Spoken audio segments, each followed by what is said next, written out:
2 million years ago, you're walking back toward camp as the light goes orange, then gray, then gone, and the grass around you is just tall enough to hide anything low enough to be crouched in it.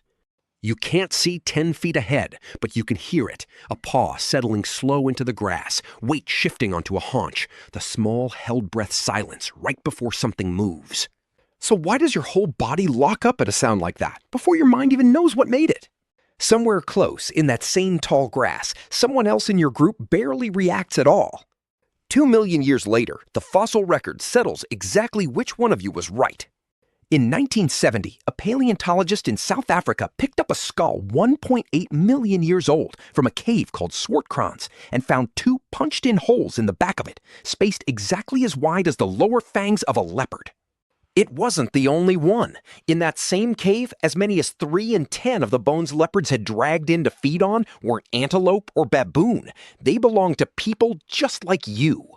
That feeling you still get, the hair rising on your neck in the dark, isn't a glitch left over from nothing. It's a memory, written into bone first, then passed down in blood. Here's the cave that proved exactly how right you were to be afraid.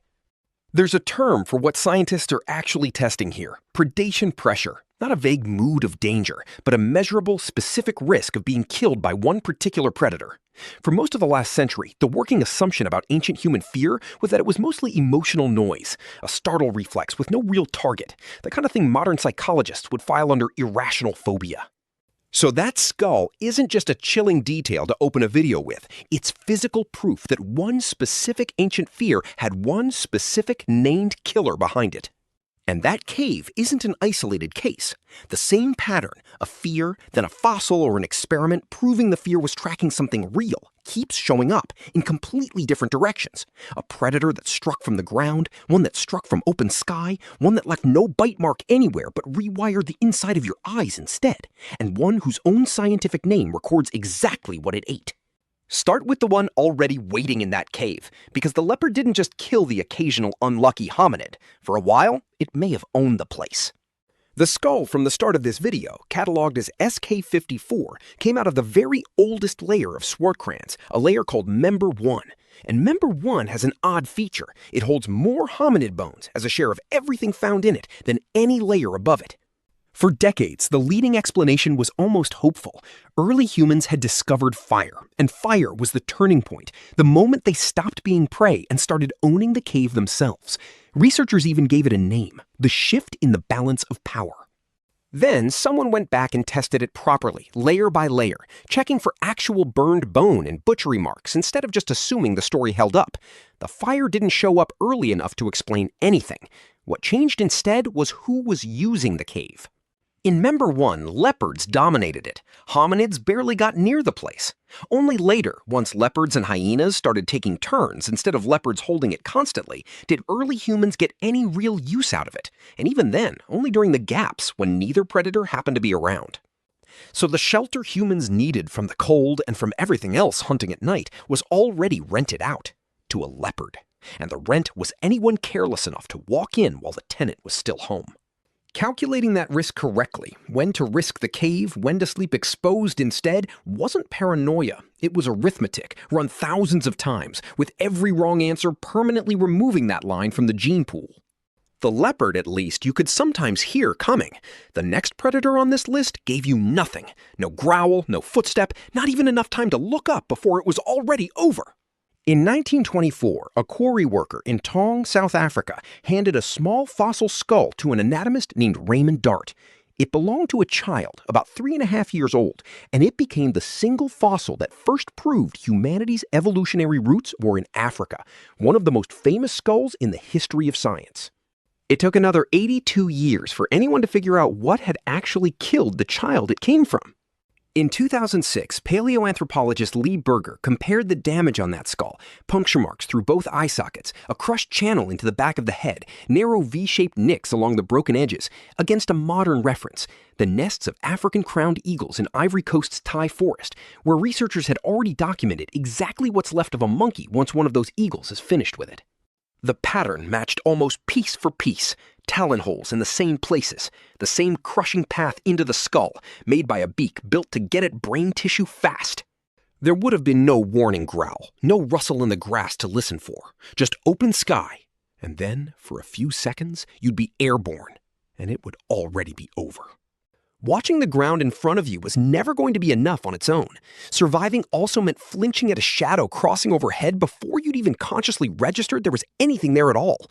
A different category of fear, built for a threat that gave you no time to think your way through it. And the next threat on this list didn't even need to touch you to leave proof of itself behind. It left its mark in the one place no fossil could ever preserve: the wiring of your own eyes. Here's a fear with no skull, no puncture marks, no single dramatic kill site at all. Just a question biologist Lynn Isbell asked about why primate eyes look the way they do. Forward-facing, color-sensitive, wired into an oversized visual center in the brain. Her answer was that snakes built it. Her theory: tens of millions of years of being hunted by venomous snakes, long before anything resembling a human existed, selected for whichever individuals happened to spot a camouflaged shape in the leaf litter half a second faster than everyone near them. In 2008, researchers tested whether any of that had survived into modern humans who'd never been taught to fear snakes at all. They showed 3-year-olds a grid of pictures, one snake hidden among flowers, frogs, or caterpillars, and timed how fast each child could point to it. The 3-year-olds found the snake faster than any of the harmless images every time, even though most of them had never been bitten, never been warned, in some cases never even seen a real snake before that day. Researchers later found the same bias in infants only 8 months old. Nobody taught these children that fear. It was already running before they could talk.